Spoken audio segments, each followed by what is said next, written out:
రెండవ అధ్యాయము 25వ వచనం కలిసి చదువుకుందామండి.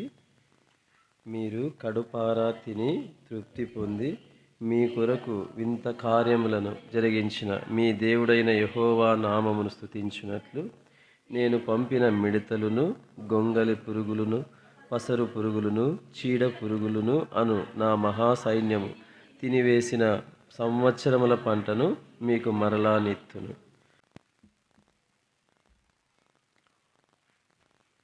యోవేలు గ్రంథము 2వ అధ్యాయము 25వ వచనం మరొకసారి చదువుకుందామండి. ఈ సంవత్సరము సార్వత్రిక సంఘము కొరకై మోటోకాళ్ళు ఇవ్వబడినటువంటి భాగము కలిసి చదువుకుందామండి. మీరు కడుపారా తిని తృప్తి పొంది మీ కొరకు వింత కార్యములను జరిగించిన మీ దేవుడైన యెహోవా నామమును స్తుతించున్నట్లు నేను పంపిన మిడతలను గొంగలి పురుగులను పసరు పురుగులను చీడ పురుగులను అను నా మహాసైన్యం తినివేసిన సంవత్సరముల పంటను మీకు మరలా నెత్తును. దేవుడు యోవేలు ప్రవక్త ద్వారా యూదా జనాంగానికి ఈ విధమైన మాటలు దేవుడు తెలియజేస్తూ వచ్చినాడు. వారి జీవితంలో అక్షరాల వారి దేశంలో ఈ 4 పురుగులు ఎంతో నష్టాన్ని కలుగజేసినాయన్నమాట. 4వ వచనం 1-4 కలిసి చదువుదామండి. 1-4 కలిసి చదువుకుందామండి. గొంగలి పురుగులు విడిచిన దానిని మిడతలు తినివేసి ఉన్నవి, మిడతలు విడిచిన దానిని పసరు పురుగులు తినివేసి ఉన్నవి, పసరు పురుగులు విడిచిన దానిని చీడ పురుగులు తినివేసి ఉన్నవి. ఈ విధంగా ఒకదాని తర్వాత ఒకటి ఇలాగున తినివేస్తూ వచ్చినాయన్నమాట. ఎంతకాలం తిన్నాయి అనంటే 25వ వచనంలో మనం చదువుకున్న మాట నాతో కూడా పలకండి.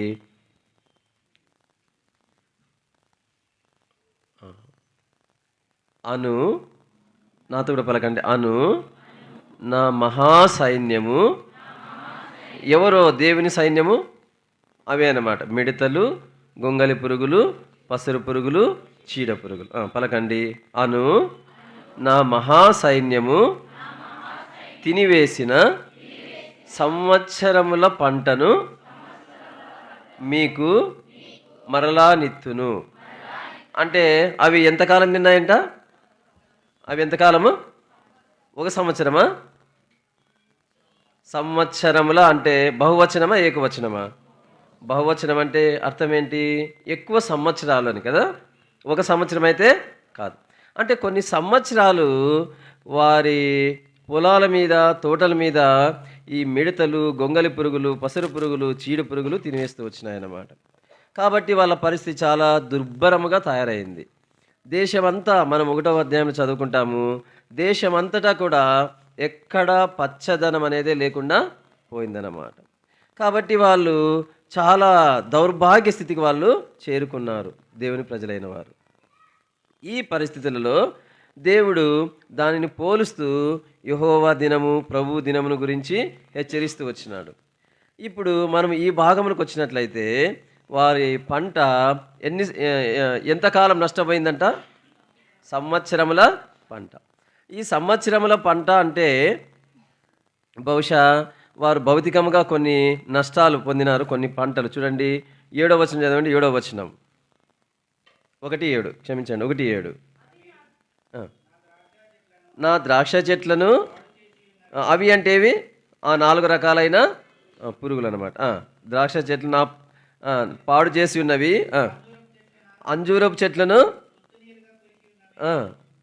బెరడు ఒలిచి వాటిని పారవేయగా చెట్ల కొమ్ములు తెలుపాయెను. అంటే మొత్తము పంటలకు సంబంధించినటువంటి తోటలన్నీ కూడా పాడైపోయినట్లుగా.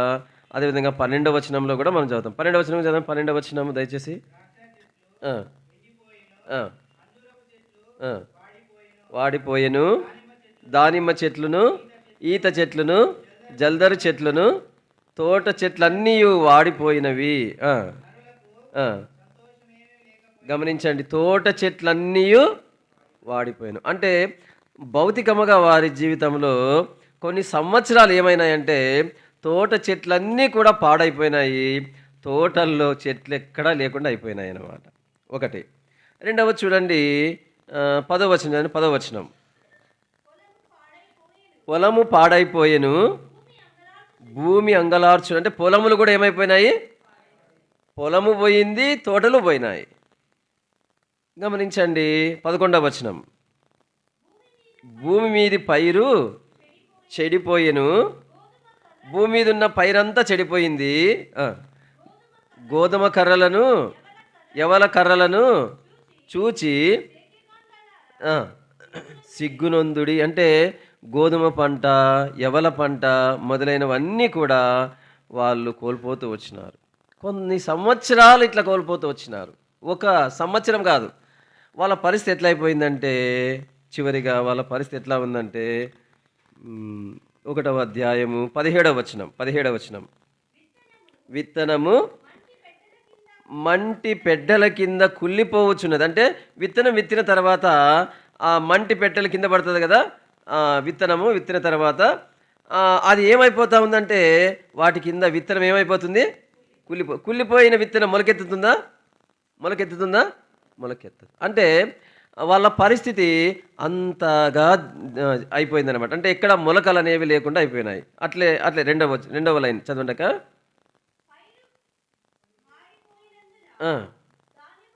ధాన్యపు కొట్లు వట్టివాయను. ధాన్యపు కొట్లు అంటే, ధాన్యపు కొట్లు అంటే గిడ్డంగులు అంటారు కదా. అంటే ధాన్యము సమకూర్చి పెట్టేటువంటివి. అవి ఏమైపోయినాయంట? వట్టివైపోయినాయంటే అర్థం ఏంటి? ఖాళీ అయిపోయినాయి. అంటే ధాన్యము సమకూర్చుకున్న ధాన్యము దేశంలో ధనవంతులైన ప్రజలు కావచ్చు, లేదా ఆ దేశంలోని రాజులైన వారు కావచ్చు, సమకూర్చుకున్న ధాన్యపు కొట్లన్నీ ఖాళీ అయిపోయినాయి. అంటే అది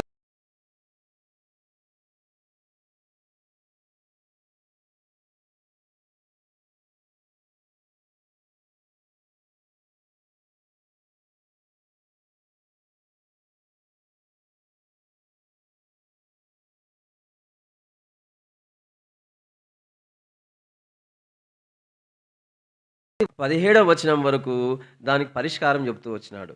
అయ్యా,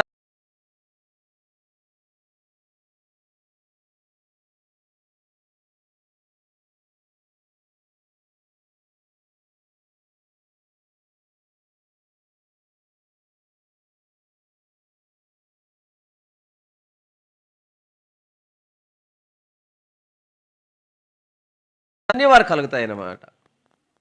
లేదంటే ఆ పంట అంతా వాళ్ళు మళ్ళా తిరిగి పొందుతారన్నమాట. ఆ సంవత్సరాలలో ఏమేమి నష్టపోయినారో అవన్నీ కూడా 18వ వచనం నుండి 27వ వచనం వరకు ఉన్నాయన్నమాట. వాళ్ళు ఎంతగా నష్టపోతూ వచ్చినారు ఆ సంవత్సరములు. ఒక సంవత్సరం కాదు, 2 సంవత్సరాలు కాదు, కొన్ని సంవత్సరాలు వరుస కరువులను ఎదుర్కొంటూ వాళ్ళు, ఒకవైపు వర్షాలు రాక ఉన్నవి ఈ మిడతలు, ఈ మొదలైన పురుగులు వచ్చి తినివేయడము, ఇంకా వారికి ఏమీ లేనటువంటి హీన స్థితికి, హీన దశకు వాళ్ళు చేరుకున్నారన్నమాట. ఈ పరిస్థితుల్లో యోవేలు ప్రవక్త ద్వారా వారు హెచ్చరించబడుతూ వచ్చినారు.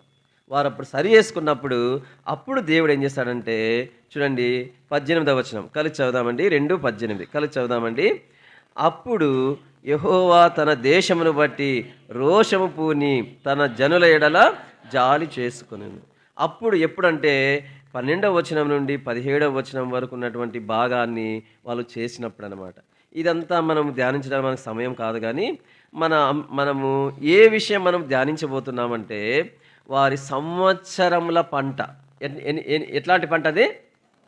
సంవత్సరముల పంట. అంటే కొన్ని సంవత్సరాలుగా వారు పొందలేని పంట, నష్టపోతూ వచ్చిన పంట ఏదైతే ఉందో ఆ పంటలను గూర్చి మనము ధ్యానిద్దాం. అవి ఏమేమి వాళ్ళు కోల్పోతూ వచ్చినారు, వారి వ్యక్తిగత జీవితాల్లో, కుటుంబ జీవితాల్లో, సంఘముగా వాళ్ళు ఏమి కోల్పోతూ వచ్చినారు, ఏమి కలిగి ఉండకుండా జీవించినారు, ఏమి లేకుండా వాళ్ళు జీవించినారు. ఒక రోజు కాదు, నెలలు కాదు, ఒక సంవత్సరం కాదు, కొన్ని సంవత్సరాలు అవి లేకుండా వాళ్ళు జీవించినారు. అయితే వాటిని మరలా తిరిగి దేవుడు సంవత్సరములలో, కొన్ని సంవత్సరములలో, ఎన్ని సంవత్సరాలలో మీరు నష్టపోతూ వచ్చినారో, ఎన్ని సంవత్సరాలలో మీరు కోల్పోతూ వచ్చినారో వాటన్నిటినీ తిరిగి మరలా ఇస్తాను అని దేవుడు వారికి వాగ్దానం చేశాడు. అలాగ వాళ్ళకి ఇచ్చాడనమాట. అవి ఏవేవి అనంటే, మొట్టమొదటిగా చూడండి 18వ వచనం, మరొకసారి చదువుకుందామండి. 18వ వచనము, అప్పుడు యెహోవా తన దేశమును బట్టి రోషము పూని తన జనుల ఎడల జాలి చేసుకొనేను. ఏమి చేసుకొనేను అంటే, దేవుని జాలి అనే పంట వారు కోల్పోతూ వచ్చినారు. అంటే కొన్ని సంవత్సరాలు, ఒకరోజు కాదు, ఒక సంవత్సరం దేవుడు కఠినంగా ఉండి మరొక సంవత్సరం వాళ్ళ మీద జాలి పడింటే ఈ పరిస్థితి వాళ్ళకి వచ్చేది కాదు. లేదా 2 సంవత్సరాలు వారు కరువును ఎదుర్కొని మూడవ సంవత్సరం అయినా దేవుడు జాలి పడింటే ఈ పరిస్థితి వారికి వచ్చేది కాదు. అంటే వారి జీవితాల్లో కొన్ని సంవత్సరాలు దేవుని జాలి పొందకుండానే వాళ్ళు జీవించినారన్నమాట. దేవుని పిల్లలే, దేవుని జాలితో వాళ్ళకి అక్కర్లేదు. దేవుడు ఎట్లా ఉంటే జాలి చూపుతాడో అది లేకుండా వాళ్ళు ఇష్టానుసారమైన జీవితం జీవిస్తూ వచ్చినారు. దేవుని జాలితో నాకేం పని, దేవుడు జాలి చూపితే పర్లేదు, చూపుకున్నా పర్లేదు, నా పంట నాకు వస్తుంది, నా తోటలు నాకు పండుతాయి, నా పొలం నాకు పండుతుంది, నా ధాన్యము నేను సమకూర్చుకుంటాను, ఈలాగున వాళ్ళు దేవుని జాలి అనేటువంటి పంట వారి జీవితంలో, వారి హృదయంలో పండాల్సిన పంట, వారి కుటుంబాల్లో ఉండాల్సిన పంట, వారి జీవితాల్లో అతి ప్రాముఖ్యంగా ఉండాల్సిన ఆ పంట వాళ్ళు లేకుండా జీవించినారు. ఏమి లేకుండా చెప్పండి? ఎవరి జాలి? మనుషుల జాలి ఉండొచ్చు. అయ్యో పాపము ఎన్నకేమి పండకపోయినే, అయ్యో ఆ ఎక్కువలకేమి తినడానికి తిండి లేదే, ఇట్లా ఈ మనుషుల జాలి ఉండొచ్చు. కానీ వారి మీద ఎవరి జాలి లేదు? దేవుని జాలి. ఎంతకాలం లేదు? కొన్ని సంవత్సరాలు లేదు. ఒకవేళ మధ్యలో దేవుడు జాలి చూపింటే వాళ్ళకు మరలా తిరిగి ఇచ్చిండు దేవుడు. కానీ వాళ్ళు కొన్ని సంవత్సరాలు దేవుని జాలి లేకుండా వాళ్ళు జీవిస్తూ వచ్చినారు. చూడండి, ఒకవేళ దేవుడు జాలి చూపితే ఎట్లా ఉంటుంది? 103వ కీర్తన 13, 14 వచనాలు. తండ్రి తన కుమారుల ఎడల జాలి పడునట్లు, చూడండి దేవుడు ఎట్లు జాలి పడతాడంటే, తండ్రి తన కుమారుల ఎడల జాలి పడినట్లు జాలి పడతాడు. అంటే ఒక తండ్రి, బాగా ఆలోచించండి, ఏ తండ్రి అయినా సమృద్ధిగా ఇవ్వగలిగిన సంపన్న స్థితిలో ఉన్న తండ్రి తన కుమారుడు లేదా తన కుమార్తె లేమిలో పోతా ఉంటే ఏ తండ్రి అయినా ఉరికే ఉంటాడా? ఉండడు. వాడు విపత్కర పరిస్థితిలో ఉన్నాడంటే కొంతైనా హెల్ప్ చేద్దాంలే అని ఆదుకోవాలని చూస్తాడు, జాలి చూపాలని చూస్తాడు. ఇప్పుడు వారి పరిస్థితి ఎట్లా ఉందంటే, ఆ దేవుని జాలి ఒక తండ్రి తన కుమారులేడేలా ఎట్లయితే చూపగలడో ఆ జాలిని వాళ్ళు పొందలేకుండా కొన్ని సంవత్సరాలు దేవుని జాలిని పట్టించుకోకుండా వాళ్ళు జీవిస్తూ వచ్చినారన్నమాట. అంతేకాదు, దేవుని జాలి అనేది మనల్ని ఏం చేస్తుందంటే, యెషయా గ్రంథము 49, యెషయా గ్రంథం 49, 13.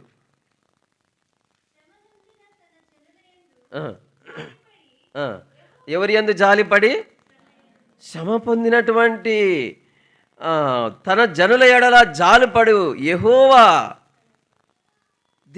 ఈ దేవుడు ఎలాంటి వాడంటే, శ్రమ నొందిన తన జనుల యందు జాలిపడేవాడు. ఇప్పుడు వాళ్ళు ఆ శ్రమల గుండా పోతున్నా కానీ దేవుడు వాళ్ళ మీద ఏం చూపలేదు? జాలి చూపలేదు. ఒకరోజు శ్రమ కాదది, కొన్ని నెలలు కాదు శ్రమ, ఏదో ఒక సంవత్సరం కాదు ఆ శ్రమ, కొన్ని సంవత్సరాలుగా శ్రమలు అనుభవిస్తున్నా కూడా దేవుడు వారి ఎడల జాలి చూపలేదు. ఎంత విచారం అండి, ఎంత విచారము.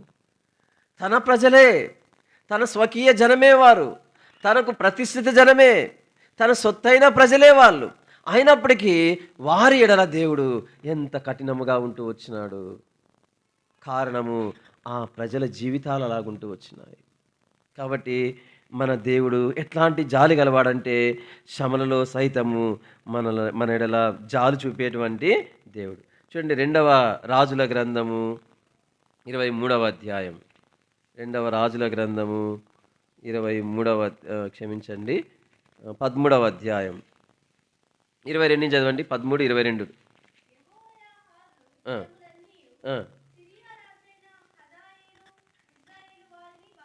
బాధ పెట్టెను.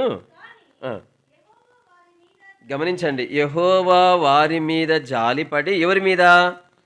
ఇశ్రాయేలు మీద జాలిపడి వారి యందు దయ ఉంచి అబ్రహాము, ఇస్సాకు, యాకోబులతో తాను చేసి ఉన్న నిబంధనను బట్టి వారి యందు లక్ష్యము నిలిపి వారిని నాశనము చేయనొల్లక ఇప్పటికి తన సముఖములో నుండి వారిని వెళ్ళగొట్టకయుండి. ఇవన్నీ మేలు దేని వలన? జాలి. దేవుని జాలి ఎంత అద్భుతమైనదంటే ఆ జాలి వలన ఒకటి దయ ఉంచినాడు దేవుడు వాళ్ళ మీద. దయ ఉంచడమే కాకుండా వాళ్ళ మీద లక్ష్యం ఉంచినాడు. లక్ష్యం ఉంచడమే కాకుండా వాళ్ళని నాశనం చేయకుండా ఉన్నాడు. నాశనం చేయకుండా ఉండడం మాత్రమే కాదు, తమ సముఖములో నుండి వారిని వెళ్ళగొట్టకుండా దేవుడు వారిని కాపాడుతూ వచ్చినాడు. కారణం ఏంటంటే దేవుని యొక్క జాలి. సహోదరుడా, సహోదరి, దేవుని యొక్క జాలి అంత అద్భుతమైనది, అంత ఉన్నతమైనది, అంత ప్రేమ గలది, లేదా అంత క్షేమము కలిగించేది.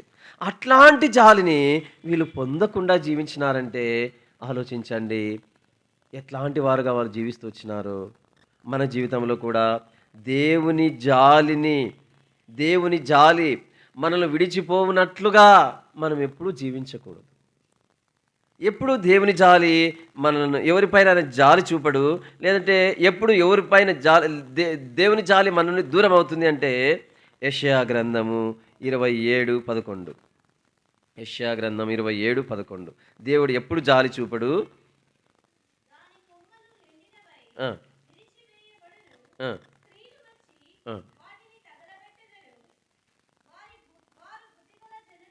గమనించండి, వారు బుద్ధిగల జనులు కారు, వారిని సృజించిన వాడు వారి యందు ఎందుకు జాలిపడ్డాడు దేవుడు? బుద్ధి గల జనులు వాళ్ళు కారు అంటే అర్థం ఏంటి? వాళ్ళకి ఏమి లేదు, బుద్ధి లేదు. అంటే బుద్ధి లేని ప్రజల యందు దేవుడు ఏం కాడు? జాలిపడడు.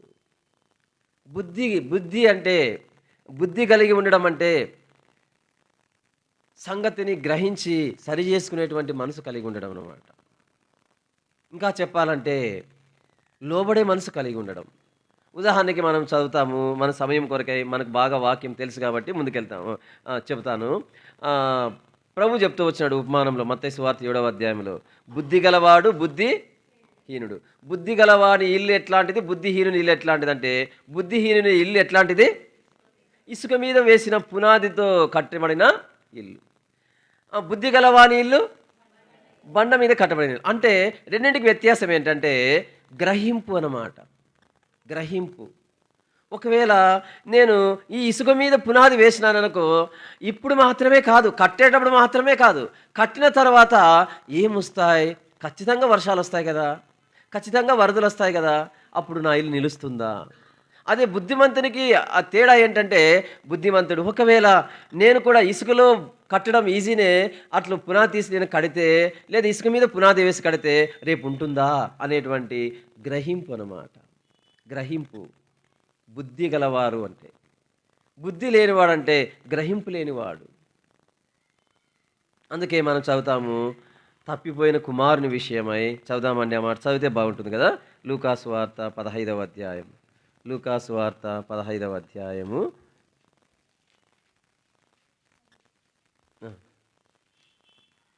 కలిసి చదువుదామండి.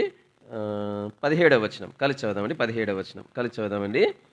అయితే బుద్ధి వచ్చినప్పుడు వాడు, నా తండ్రి యొద్ద ఎంతోమంది కూలివాండ్రకు అన్నం సమృద్ధిగా ఉన్నది, నేనైతే ఇక్కడ ఆకలికి చచ్చిపోవచ్చున్నాను. చాలు. వానికి ఎప్పుడు ఏమొచ్చినప్పుడు? బుద్ధి వచ్చినప్పుడు ఏం చేసినాడు? వాడు గ్రహించినాడు. అరే, నా తండ్రి ఇంటికి దూరంగా ఉండడానికి, నా తండ్రి ఇంటికి దగ్గరగా ఉండడానికి తేడా ఏమిటి? అప్పుడు ధనం ఉంది, ధనం ఉంటే చాలు, నేను తండ్రి ఇంటికి దూరం ఉన్నా పర్లేదులే, బాగా బతకగలను, నేను నాకు ఆస్తుంది కాబట్టి తండ్రి ఇంటికి నేను దూరంగా ఉన్నా కూడా నా బతుకు నేను బతుక్కోగలను, నా తండ్రి సలహాలు నాకేం అక్కర్లేదు, నా తండ్రి యొక్క అడ్మినిస్ట్రేషన్ నాకు అక్కర్లేదు, నా తండ్రి నన్ను సరిచేయడము లేదంటే బుద్ధితో కూడిన మాటలు చెప్పడము నాకు అక్కర్లేదు, నా దగ్గర డబ్బు ఉంది, ఆస్తి ఉంది, నా భాగం నాకుంది, దీని మీద నాకు మరి సర్వ హక్కులు ఉన్నాయి, కాబట్టి ఇంక నాకు తండ్రి అవసరం లేదని తండ్రి ఇంటి నుండి వెళ్ళిపోయినటువంటి ఆ కుమారుడు బుద్ధి వచ్చినప్పుడు తనకు అర్థమైంది, అయ్యో, నేను కలిగి ఉన్న ఆస్తి కంటే, నేను కలిగి ఉన్న డబ్బు కంటే, నేను కలిగి ఉన్న నా భాగము కంటే నా తండ్రి ఇల్లే శ్రేష్టమైనది, నా తండ్రి ఇల్లే శ్రేష్టమైనది. తండ్రితో సహవాసము, తండ్రి ఇంటితో సహవాసం ఎట్లాంటిదంటే అక్కడ పని మనుషులు కూడా సమృద్ధిగా తింటా ఉన్నారు. పని మనుషులు కూడా సమృద్ధిగా ఉంది. అయ్యో, నేను పేరుకేమో ఆయన కుమారుణ్ణే, ఆయన ఆస్తిలో భాగం పొందిన వాడినే, అయినప్పటికీ నేను ఆకలితో చచ్చిపోతా ఉన్నా. ఇది ఎప్పుడు గ్రహించినాడు చెప్పండి? బుద్ధి వచ్చినప్పుడు. ప్రియ సహోదరా సహోదరి, దేవుడు మన మీద జాలి పడాలంటే మన పతనములు మనం గుర్తించాలా, మన ఓటమి మనం ఒప్పుకోవాలా, మన యొక్క స్థితిని మనం యథార్థం గ్రహించాలా. ఎప్పుడైతే గ్రహిస్తామో, ఎప్పుడైతే సరి చేసుకుంటామో, అప్పుడు ఏమవుతుందంటే ప్రభు మన మీద జాలి పడేవాడుగా ఉంటాడు. దేవుడు జాలి పడితే ఒక తండ్రి కుమారుని మీద జాలి పడినట్లుగా నీ మీద జాలి పడతాడు. అబ్రహాం, ఇస్సాకు, యాకోబులతో చేసిన నిబంధనలు జ్ఞాపకం చేసుకొని మన పితరులైన ఇశ్రాయేలు ఎట్లా జాలి పడ్డాడు అట్లా జాలి పడతాడు. శ్రమనందు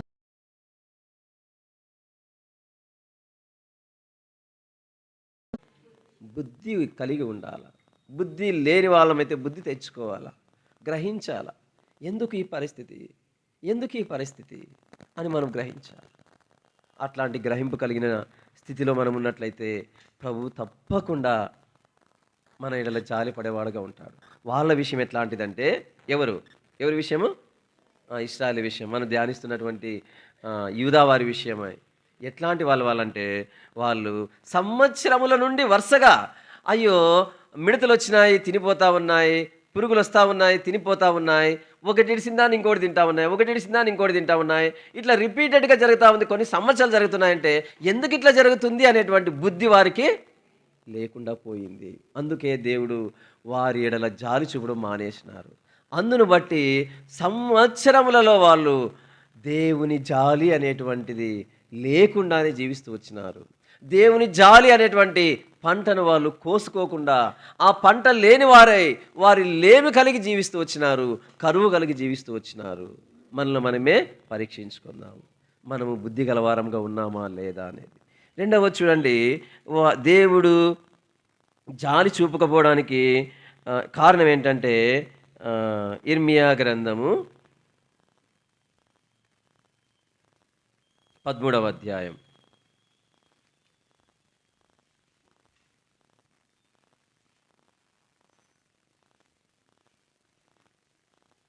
14వ వచనం కలిసి చదువుదామండి. 14వ వచనము. అప్పుడు నేను తండ్రులను కుమారులను అందరినీ ఏకముగా ఒకరి మీద ఒకరిని పడద్రోయుదునని యెహోవా సెలవిచ్చున్నాడు. వారిని కరుణింపను, శిక్షింపక.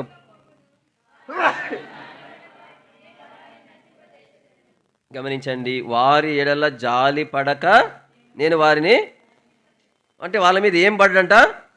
జాలి పడ్డంట. ఎందుకోసము అంటే వారి జీవితం ఎట్లా ఉందంటే 9వ వచనం కలిసి చదువుదామండి. 9వ వచనం కలిసి చదువుదామండి.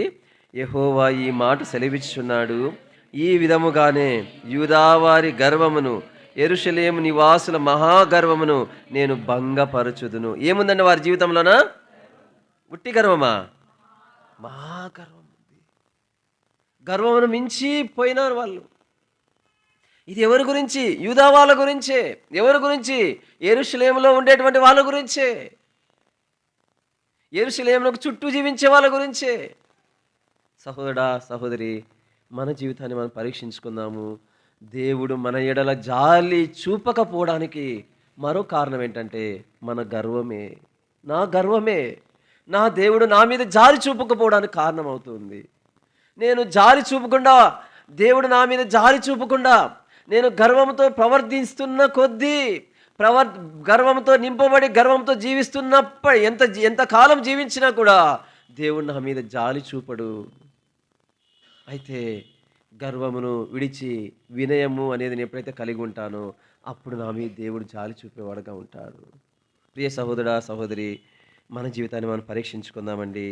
దేవుడు జాలి చూపకపోవడానికి రెండవ కారణం ఏంటంటే గర్వము. రెండవది ఏం కారణం చెప్పండి? గర్వము. మనం కలిగి ఉన్నామా? మనల్ని మనమే పరీక్షించుకుందాం.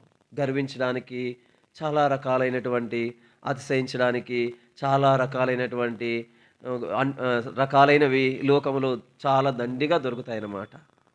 శరీర సంబంధమైన అందమును బట్టి కొంతమంది గర్విస్తారు. భౌతిక సంబంధమైన ఆస్తులను బట్టి కొంతమంది గర్విస్తారు. కలిగి ఉన్నటువంటి ఆధిక్యతలను బట్టి, స్థానములను బట్టి గర్విస్తారు. కొంతమంది వారికున్న జ్ఞానమును బట్టి గర్విస్తారు, అతిశయిస్తారు. మరి లేదంటే ఆ తలాంతులను బట్టి గర్విస్తాం. ఇంకా ఎట్లా గర్విస్తామంటే నేను మంచి ఆత్మీయుడను, నేను మంచి ఆత్మీయురాలను అని గర్విస్తామన్నమాట. ఇంకా విచిత్రం ఏంటంటే నేను చాలా దీనుడును అనే లోపల గర్వం ఉంటుందన్నమాట. నేను చాలా దీనుడునని లోపల గర్వం. ఇట్లాంటి గర్వం కలిగి ఉంటే దేవుడు జాలి చూపడు. గర్విష్ఠులు యెహోవాకు హేయులు, అసహ్యులు. అసహించుకునే వారి ఎడల ఎట్లు జాలి చూపుతాడు దేవుడు. ప్రియ సహోదరా, సహోదరి, మన జీవితాన్ని మనం పరీక్షించుకుందాము. మన హృదయంలో గర్వం ఉందా? మనలో మనమే పరీక్షించుకుందాం. గర్వం ఉంటే ఈ సమయంలో ప్రభు మనతో మాట్లాడుతుండగా ప్రభు యొక్క దయను ప్రభు యొక్క జాలిని పొందకుండా చేసేటువంటి ఆ గర్వమును మనము విడిచిపెట్టుదాం. ప్రభు అట్టి కృపను మనకు దయచేయునుగాక. రెండవ చూడండి, 10వ వచనం కలిసి చదువుదామండి. 10వ వచనం, 13వ అధ్యాయము 10వ వచనం కలిసి చదువుకుందామండి. అన్య దేవతలను పూజించుచు వాటికి నమస్కారము చేయదమని వాటిని అనుసరించుచు నా మాటలు విననొల్లక తమ హృదయ కాఠిన్యము చొప్పున నడుచుకొను ఈ ప్రజలు దేనికిని పనికిరాని ఈ నడకట్టు వలె అగుదురు. చాలు. రెండవదిగా వాళ్ళ జీవితం ఎట్లా ఉందంటే దేవుని మాటలు విననొల్లక తమ హృదయ కాఠిన్యము చొప్పున నడుచుకుంటారు. దేవుని మాటలు ఆ హృదయాన్ని కఠినపరుస్తూ వచ్చినాయి. దేవుడు చెప్పేది ఎప్పుడు ఇట్లా ఇంతేనా? ఎప్పుడు వ్యభిచారం చేద్దామని చెప్పేదేనా? ఎప్పుడు అది చేద్దామని చెప్పేదేనా? ఎప్పుడు ఇది చేద్దామని చెప్పేదేనా? అట్లు జీవించని చెప్పేదేనా? ఇట్లు జీవించని చెప్పేదేనా?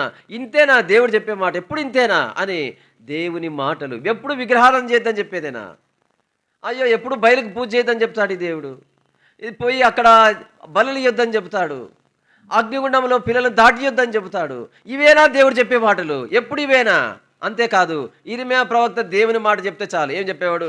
యెహోవా ఇలా సెలవిచ్చుచున్నాడు, ఉత్తరం నుండి ఒక సైన్యం వచ్చును, ఆ సైన్యము మన మీద దాడి చేస్తుంది. వాళ్ళు మన యందు, మన పిల్లల యందు వాళ్ళు దయచూపరు, వాళ్ళు చాలా కఠినంగా మన యందు వ్యవహరిస్తారు అని అనేకమైన హెచ్చరికలు ఇర్మీయా ప్రవక్త ద్వారా దేవుడిస్తూ వచ్చినాడు. వాళ్ళు ఏమంటే ఈ ఇర్మీయా ఎప్పుడు ప్రకటించినా కూడా దేవుని పిల్లలకు విరోధంగానే ప్రకటిస్తాడు ఇర్మీయా. ఎప్పుడు ప్రవచించినా కూడా ఎప్పుడు దేవుని నివాసస్థలమునకు వ్యతిరేకముగానే ప్రవచిస్తాడు ఈయన అని వారి హృదయములు కఠినపరుచుకున్నారు. కఠినపరచబడిన హృదయము వారిని నడిపిస్తూ ఉంది. కఠినపరచబడిన హృదయము వారిని నడిపిస్తూ ఉంది. అంటే కఠినపరచబడిన హృదయములో దేవుని మాటలు ఏమాత్రం నిలవబడ్డానికి అవకాశం లేదు. దేవుని మాటలకు ఏమాత్రము చోటివ్వని హృదయము ఎట్లు నడిపించగలదు? ఒకసారి ఆలోచించండి. దేవుని మాటలకు చోటిచ్చే హృదయం నడిపించే నడిపింపు ఎట్లా ఉంటుందో ఒకసారి ఆలోచించండి. రెండింటి తేడా. దేవుని మాటలు నా హృదయంలో, నీ హృదయంలో నివసించినట్లయితే, ఆ దేవుని మాటలకు చోటిచ్చినట్లయితే ఆ హృదయము మనల్ని నడిపించే నడిపింపు ఎలా ఉంటుందంటే వాక్యానుసారంగా నడిపించే నడిపింపు ఉంటుంది. ప్రభువుకు ప్రీతికరమైన నడిపింపు ఉంటుంది. అప్పుడు ప్రీతికరమైన ప్రవర్తన కలిగి ఉంటాం. ప్రభువుకు ప్రీతికరమైన జీవితం ఉంటుంది. ప్రభువుకు ప్రీతికరమైన మాటలు ఉంటాయి. దేవుని వాక్యమును అంగీకరించే హృదయము కలిగి ఆ హృదయం చేత నడిపించమన్నప్పుడు.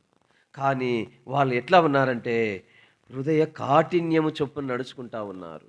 అంటే కఠిన హృదయం వారు నడిపిస్తూ ఉంది.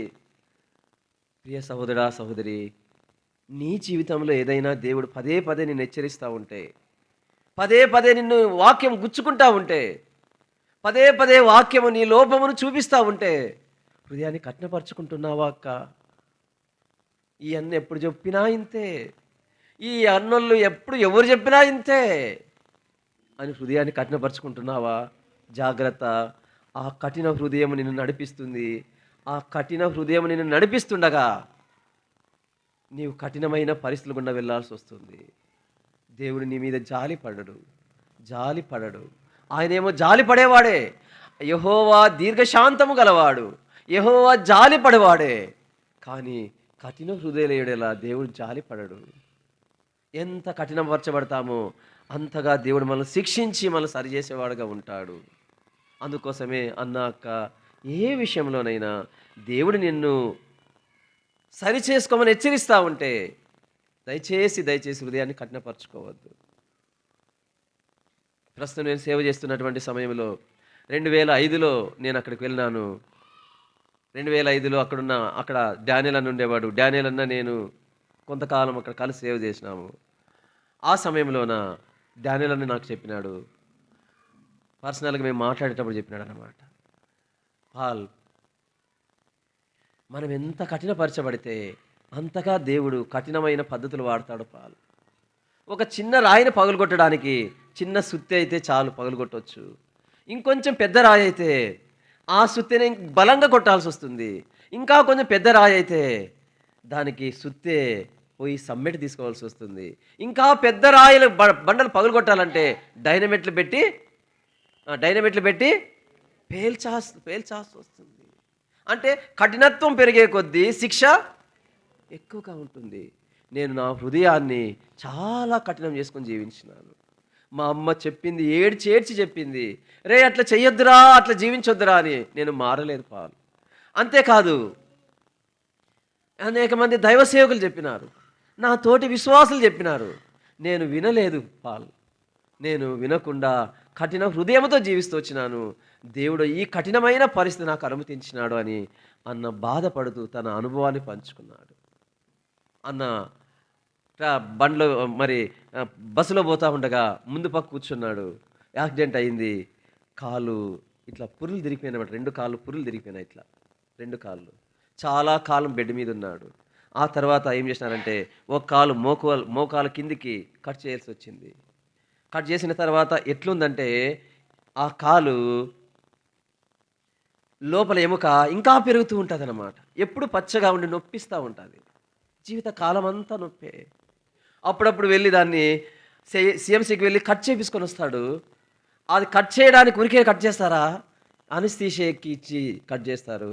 దానివలన బ్యాక్ పెయిన్, రకరకాల సైడ్ ఎఫెక్ట్స్, ఎంత నష్టాన్ని, ఎంత బాధను అనుభవించాల్సి వస్తుంది పాల్.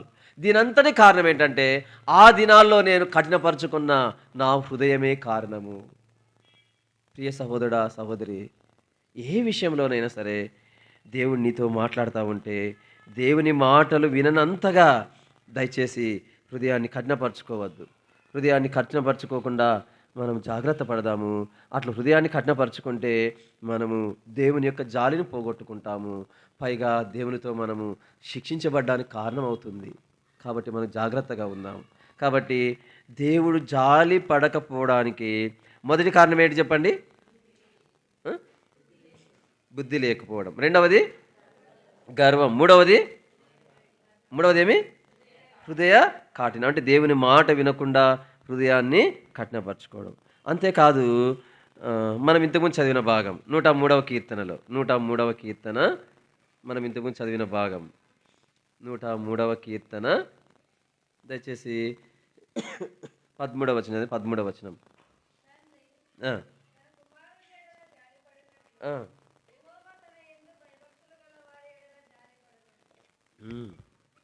ఎవరి ఎడల జాలి పడతారండి? దేవుని యందు భయభక్తులు గలవారి మీద గలవారి ఎడల ఆయన జాలి పడేవాడుగా ఉంటాడు. ప్రియ సహోదరుడా, సహోదరి, మనం దేవుని యందు భయభక్తులు కలిగిన వారం ఉన్నామా లేదా అనేది పరీక్షించుకుందాం. ఇప్పుడు ఎన్నైనా చెప్పండి. ఒకటి ఏంటి చెప్పండి? ఒకటి బుద్ధి లేని స్థితి. రెండవది గర్వము, మహాగర్వము. మూడవది మాట వినని హృదయ కాఠిన్యము. నాలుగవది దేవుని యందు భయభక్తులు లేకపోవడం. భయము, భక్తి మనము కలిగి ఉండాలి. కొందరికి భయం ఉంటుంది, భక్తి ఉండదు. అమ్మో, ఆ దేవుని దగ్గరికి ఏంటికి పోవాలా అనే భయం ఉంటుంది కొందరికి. అమ్మ బలలో ఎందుకు పాలు పొందాలా అనే భయం ఉంటుంది కొందరికి. అట్లాంటి భయమును దేవుడు కోరడం లేదు. ఏదైనా చెడ్డ కార్యం చేయడానికి దేవుని విషయమై భయం కలిగి ఉండాల్సిందే. ప్రియ సహోదరా, సహోదరి, మనము భయం మాత్రమే కాదు, రెండవది భక్తి కూడా ఉండాలా. దేవుని ఇంటికి ఎట్లా వస్తూ ఉన్నాము, ఏ సమయానికి వస్తూ ఉన్నాము, దేవుని ఇంట్లో మనం ఎట్లా గడుపుతున్నాము, ఇంట్లో ఎట్లా గడుపుతున్నాము. దేవుని ఇంట్లో మాత్రమే కాదు భక్తి, దేవుని మన ఇంట్లో ఎట్లా ఉంటున్నాం, మనం పనికి పోయిన చోట ఎట్లా ఉంటా ఉన్నాం, కాలేజీకి వెళ్ళిన చోట ఎట్లా ఉంటున్నాం, మన స్నేహితుల మధ్య ఎట్లా ఉంటున్నాం, మన బంధువుల మధ్య ఎట్లా ఉంటున్నాం, అది భయము భక్తి కలిగి ఉంటున్నామా లేదా అనేది మనలో మనమే పరీక్షించుకుందాం. సరే, ఇప్పుడు ఈ విషయాలన్నింటిలో మనం తప్పిపోయే వారంగా ఉన్నాము. ఇప్పుడు యూదా వారి మీద జాలి పడకపోవడానికి కారణం ఏంటంటే ఈ 4 సంగతులు. మరి ఇప్పుడు ఏం చేయాలి? దేవుడు జాలి పడాలంటే ఏం చేయాలి? చూడండి, యెషయా గ్రంథము 55వ అధ్యాయం. ఈ మాట కూడా మనం కలిసి చదువుకుందామండి. 55:7 కలిసి చదువుదామండి. 55వ అధ్యాయము 7వ వచనం కలిసి చదువుదామండి. 7వ వచనం కలిసి చదువుదామండి. భక్తిహీనులు తమ మార్గమును విడువలెను, దుష్టులు తమ తలంపులను మానవలెను. వారు యెహోవా వైపు తిరిగిన ఎడల ఆయన వారి యందు జాలిపడును. వారు మన దేవుని వైపు తిరిగిన ఎడల ఆయన బహుగా క్షమించును. గమనించండి, దేవుడు జాలిపడి దేవుడు క్షమించాలంటే వాళ్ళు 2 చేయాలన్నమాట. ఒకటి ఏంటంటే మానవలెను, ఏం చేయాలా, లేదా విడువవలెను. మానాలా, రెండవది విడువాలా. అంటే దాన్ని విడిచిపెట్టేసేయాలా. భక్తిహీనులు తమ మార్గాన్ని విడిచిపెట్టాలా, దుష్టుల తలంపులను మానాలి. కాబట్టి మానుట లేదా విడిచిపెట్టుట అనేది మన జీవితంలో కలిగి ఉండాలి. ఏవైతే దేవుడు మనతో మాట్లాడుతూ వస్తాడో, ఏవైతే దేవుడు మనల్ని హెచ్చరిస్తూ వస్తూ ఉంటాడో, ఏవైతే దేవుడు మనలను పదే పదే గుచ్చుతూ ఉంటాడో, రిపీటెడ్గా దేవుడు చెబుతూ ఉంటాడో, ఆ పతనములు, ఆ ఓటమి, అలాగే ఆ బలహీనతల్లో, ఆ పాపములో అట్లే కొనసాగితే ఎక్కువైన నష్టము నేనైనా నీవైనా పొందాల్సి వస్తుంది. ఆ నష్టం మనం పొందకూడదంటే మానవలెను, విడువవలెను. విడిచిపెట్టడం మాత్రమే కాదు, ఏం చేయాలంటే వారు యెహోవా వైపు తిరగాలి, దేవుని వైపు తిరగాలి. ఏ పాపం తట్టు వాళ్ళు తిరిగి ఉన్నారో, దేవుని తట్టు కాకుండా వారు దేని వైపు తిరిగి ఉన్నారో, ఏ వైపు వారు తిరిగి ఉన్నారో ఆ వైపు నుండి ప్రభువు వైపు తిరగాలి, దేవుని వైపు తిరగాలి. అప్పుడు ఏమవుతుందంటే దేవుడు వారి ఎడల జాలి చూపేవాడుగా ఉంటాడు. ఇప్పుడు ఏమైందంటే వారి జీవితాల్లో వారు ఎప్పుడంటే చూడండి, యోవేలు గ్రంథం రండి, యోవేలు గ్రంథము 2వ అధ్యాయం.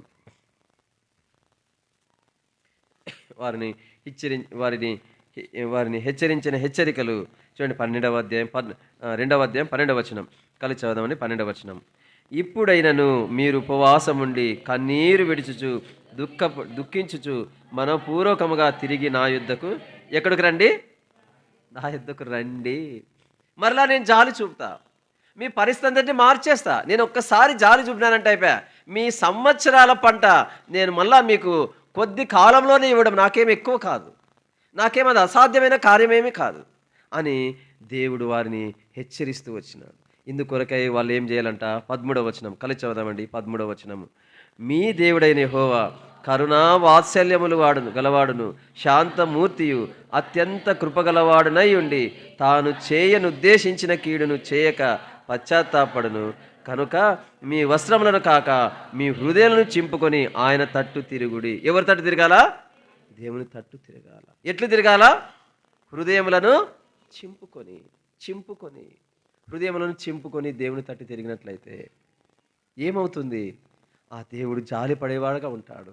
దేవుని జాలి కోల్పోయిన దేన్నైనా తిరిగి సమకూర్చగలదు. ఈ సంవత్సరాలలో కొన్ని తరములలో కోల్పోయిన దాని సైతం దేవుడు తిరిగి ఇవ్వగలడు. ప్రియ సహోదరుడా, సహోదరి, ఆయన హస్తము ఎట్లాంటిదంటే, ఆయన సామర్థ్యం ఎలాంటిదంటే, ఆయనకున్న శక్తి ఎలాంటిదంటే అది ఎన్నో అసాధ్యమైన కార్యములు చేయగలిగినది. కాబట్టి నీవు కోల్పోయిన సమస్తాన్ని తిరిగి దేవుడు సమకూర్చగలడు. అది దేవుని పిల్లల విషయమై దేవుడు వారికి ఇచ్చినటువంటి హెచ్చరిక. ఆ హెచ్చరిక ఎప్పుడైతే చేసినారో వారు సరి చేసుకున్నారు. తిరిగి వాళ్ళ ఎడల దేవుడు జాలి చూపాడు. తిరిగి వాళ్ళు కోల్పోయిన దాన్ని తిరిగి వాళ్ళు పొందుతూ వచ్చినారు. కాబట్టి మనం కూడా జాగ్రత్త పడదాము. మన మన ఆత్మీయ జీవితముల విషయమై దేవుడు మన యందు జాలి పడినట్లుగా మనము జీవిద్దాం. అట్లు జీవించడానికి ప్రభువే మనకు తగిన కృపను దయచేయనుగాక. దయచేసి 2వ అధ్యాయము రెండవదిగా వారి విషయమై చూడండి. 2వ అధ్యాయము 19వ వచనం కలిసి చదువుదామండి. 19వ వచనము. మరియు యెహోవా తన జనులకు ఉత్తరమిచ్చి చెప్పినదేమనగా, ఇకను అన్యజనులలో మిమ్మును అవమానాస్పదముగా చేయక మీరు తృప్తి పొందినంతగా నేను ధాన్యమును క్రొత్త ద్రాక్షారసమును తైలమును మీకు పంపించేదను. చూడండి, దేవుడు వాళ్ళకి ఏం చేస్తూ వచ్చినాడంటే మళ్ళా తిరిగి వాళ్ళకు పోయినదంతా దేవుడు మళ్ళా ఇస్తాడంట. వాటిలో రెండవది ఏంటంటే, నాతో కూడా పలకండి, యెహోవా తన ప్రజలకు ఉత్తరమిచ్చి. ఏమిచ్చి? ఉత్తరమిచ్చి. అంటే వారి విషయం ఎట్లా ఉందంటే, కొన్ని సంవత్సరాలు ఈ నష్టం కలుగుతున్నా కూడా వాళ్ళు మొరపెడతా ఉన్నారు, కానీ దేవుని నుండి ఉత్తరం అయితే వాళ్ళకు రాలేదు. ఒకవేళ అందుకే మనము 12వ వచనం చదువుతాము, ఇప్పుడైనను అనే మాట. ఏ మాట? ఇప్పుడైనా అంటే అర్థం ఏంటి? ఇంకా చాలా జరిగిపోయింది, చాలా నష్టం జరిగింది, వాస్తవమే.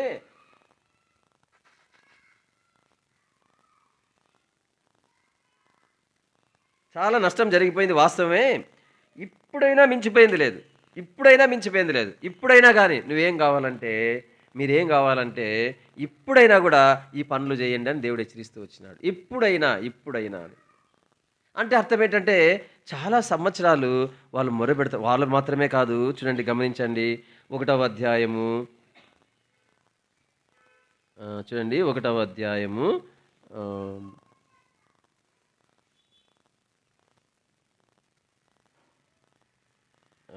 19వ వచనం.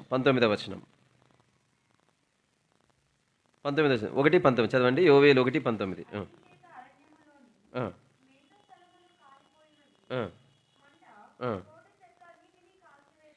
కాల్చివేసెను యెహోవా, నీకే నేను మొరపెట్టుచున్నాను. ఎవరు మొరపెడతా ఉన్నారు? యోవేలు ప్రవక్త మొరపెడతా ఉన్నారు.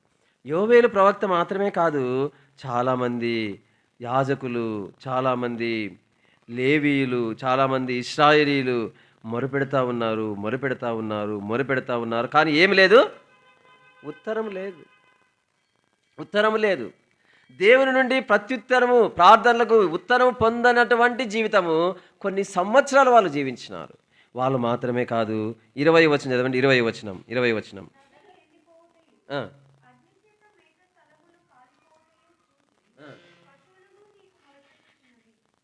గమనించండి, ఎవరు మొరపెడుతున్నారంట? పశువులు కూడా మొరపెడతా ఉన్నాయి. పశువుల మొర కూడా దేవుడు వినడం లేదు. పశువులకు మేత లేదు, చాలా ఇబ్బందులు పడతా ఉన్నాయి. అవి మొరపెడతా ఉంటే దేవుడు అనుకుంటా ఉన్నాడు, ఓ పశువులారా, నేల అంగలారుస్తూ ఉంది, నేల మొరపెడతా ఉంది. ఓ నేల, పంట, మీరందరూ కూడా ఎవరి కోసం అంటే, మీరందరూ సృష్టించబడింది ఎవరి కోసము? నరుల కోసమే. నరులే నా జీవితంలో ప్రాముఖ్యమైన వాళ్ళు. ఆ నరులే సరిగా లేని కారణాన ఆ నరులను శిక్షించు విధానంలో ఒకటి ఏంటంటే, మిమ్మల్ని కూడా శ్రమ పెట్టుట, మీకు కూడా ఇబ్బంది కలుగజేయట. కాబట్టి అట్లయినా వాళ్ళు సరి చేసుకుంటారు, అట్లయినా వాళ్ళు బుద్ధి తెచ్చుకుంటారని నేను చేస్తూ ఉన్నాను. కాబట్టి మీరు మొరపెట్టినా కూడా నేనేమీ చేయలేనని దేవుడు మౌనంగా ఉంటూ వచ్చినాడు. అయితే వారు కొన్ని సంవత్సరాలు మొరపెడతా ఉన్నా కూడా ప్రార్థనలకు ఏం పొందలేదు? వాళ్ళు జవాబు పొందలేదు, ఉత్తరాన్ని పొందలేదు. ఒకసారి ఆలోచించండి. ఏ విశ్వాసి కుటుంబమైనా కొన్ని సంవత్సరాలు ఎన్ని ప్రార్థనలు చేసినా కూడా ఒక్క ప్రార్థన కూడా జవాబు లేని విధముగా వారి జీవితం ఉంటే ఎంత దుర్భరమైన పరిస్థితిగా ఉంటుందో ఆ కుటుంబం ఆలోచించండి. సంఘముగా మనం ఎన్నో సంగతుల విషయం మొరపెడతా ఉంటాము. గొలుసు ప్రార్థనలో మొరపెడతా ఉంటాము, సంఘ ప్రార్థనలో మొరపెడతా ఉంటాము, ఉపవాస ప్రార్థనలో మొరపెడతా ఉంటాము, బల దగ్గర ప్రతి ఆదివారం మొరపెడతా ఉంటాము. ఇప్పుడు సంఘముగా మనం చేసే మొరలకు ఒకసారి ఆలోచించండి. అంటే ఇట్లా ఉండదు. ఒకవేళ ఇట్లా ఉంటే ఎట్లుంటుందో ఆలోచించండి. ఎన్ని సంవత్సరాలు చేసే ఎన్ని ప్రార్థనలు చేసినా కూడా ఏ ప్రార్థనకు జవాబు రాకుండా ఉంటే ఆ సంఘం ఎట్లాంటి స్థితిలో ఉంటుందో ఒకసారి ఆలోచించండి. ఏ మొర దేవుడు వినడం లేదు, ఏ మొరకు దేవుని నుండి జవాబు రావడం లేదు. ఇట్లాంటి పరిస్థితి ఉన్నప్పుడు ఎట్లా ఉంటుందో ఒకసారి ఆలోచించండి. ఎంత క్లిష్టమైన పరిస్థితి. వారి పరిస్థితి అట్లనే ఉంది. ఓ దేవా, నా తోట కాలిపోతా ఉందయ్యా. ఓ దేవా, నా పండ్ల చెట్లన్నీ వాడిపోయినాయ్యా. ఓ దేవా, నా పైరంతా అయిపోయి ప్రభా. అయ్యో దేవా, నా కొట్లలో ధాన్యము సన్నగా అయిపోతూ ఉందయ్యా. ఒక మూల అయిపోయింది, రెండో మూలకు వచ్చింది, మధ్యలో అంతా అయిపోయింది, ఇంకా అయిపోయింది, కొద్దిగా ఉందయ్యా అని వాళ్ళు ధాన్యం అయిపోయే కొద్దీ మొరపెడతా ఉన్నా కూడా దేవుడు జవాబు ఇయ్యట్లే. అయిపోవట్లే ధాన్యం, మౌనంగా ఉంటున్నాడు దేవుడు. కొన్ని సంవత్సరములు వారు దేవుడు ఉత్తరమిచ్చుట అనే పంటను వాళ్ళు నష్టపోతూ వచ్చినారు. దేవుడు జాలి చూపుట అనే పంటను మాత్రమే కాదు, కొన్ని సంవత్సరములు వాళ్ళు దేవుడు ఉత్తరం ఇచ్చుట అనే దాన్ని వాళ్ళు కోల్పోయి జీవిస్తూ వచ్చినారు. ప్రియ సహోదరా, సహోదరి, మన జీవితాన్ని మనం పరీక్షించుకుందామా? దేవుడు ఉత్తరం ఇస్తే ఎంత అద్భుతంగా ఉంటుందంటే, దేవుడు చూడండి, కీర్తనలు 91వ కీర్తన 14-15 వచనాలు చదవండి. 14-15 వచనాలు.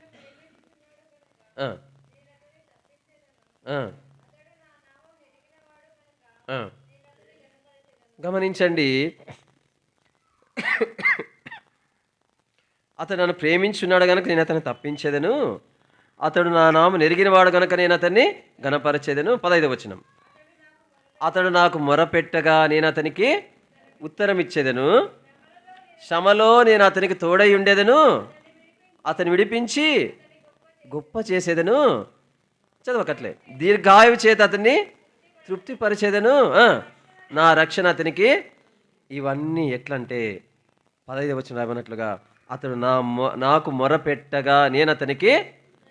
దేవుడు ఉత్తరం ఇస్తే ఎట్లా ఉంటుందంటే, శ్రమల్లో దేవుడు మనకు తోడుగా ఉంటాడు, ఆ శ్రమల్లో మనల్ని విడిపిస్తాడు, మనల్ని గొప్ప చేస్తాడు, మనకు దీర్ఘాయునిస్తాడు, మనల్ని తృప్తినిస్తాడు. దేవుని రక్షణ అంటే దేవుని యొక్క ప్రొటెక్షన్ ఎట్లాంటిదో దేవుడు చూపిస్తాడు. ఎప్పుడంటే ప్రార్థనలకు దేవుడు, చెప్పండి, దేవుడు ప్రార్థనలకు జవాబు ఇచ్చినప్పుడు, లేదా ప్రార్థనలకు ఉత్తరం ఇచ్చినప్పుడు. ప్రియ సహోదరా, సహోదరి, ఎంత అద్భుతమైన స్థితి ఉంటుంది ఇది. వ్యక్తిగతముగా ఇది ఉంటే, కుటుంబముగా ఇదే వీటిని అనుభవిస్తూ ఉంటే, సంఘముగా వాళ్ళు అనుభవిస్తూ ఉంటే, దేశమంతా కూడా వీటిని వాళ్ళు అనుభవిస్తూ ఉంటే ఎంతగా ఉంటుందో ఒకసారి ఆలోచించండి. అయితే వారి జీవితాల్లో వారు ప్రార్థనలకు జవాబు పొందని జీవితాన్ని వాళ్ళు జీవిస్తూ వచ్చినారు. ఎంత విచారము! ఒక వారము కాదు, కొన్ని నెలలు కాదు, కొన్ని సంవత్సరాలు కాదు, కొన్ని కొన్ని కొన్ని కొన్ని సంవత్సరములు నాశనమయ్యే కొద్దీ, నష్టపోయే కొద్దీ ఇంకా వారు గుర్తించకుండానే మొరబెడతా ఉన్నారు. వన్ వే ట్రాఫిక్ అనమాట. వన్ వే ట్రాఫిక్లో ఇట్లా పోయే ఉంటాయి, కానీ అట్లా వచ్చేవేంటివి వీళ్ళ ప్రార్థనలు వన్ వే ట్రాఫిక్ లాగా ఉంటూ వచ్చినాయి. కొన్ని సంవత్సరాలు దేవుడు వారికి ఉత్తరం ఇవ్వలేదు. ప్రియ సహోదరా, సహోదరి, మన జీవితాన్ని మనం పరీక్షించుకుందాము. ఇంకా సమయము దగ్గరకు వస్తుంది కూడా, ఇంకా ముందుకెళ్దాము. చూడండి, ఎందుకు దేవుడు ఎప్పుడు ఉత్తరం ఇయ్యడు? చూడండి, యెషయా గ్రంథము 59వ అధ్యాయం. యెషయా గ్రంథము 59వ అధ్యాయం 1-2 వచనాలు. రక్షింపనేరక యుండునట్లు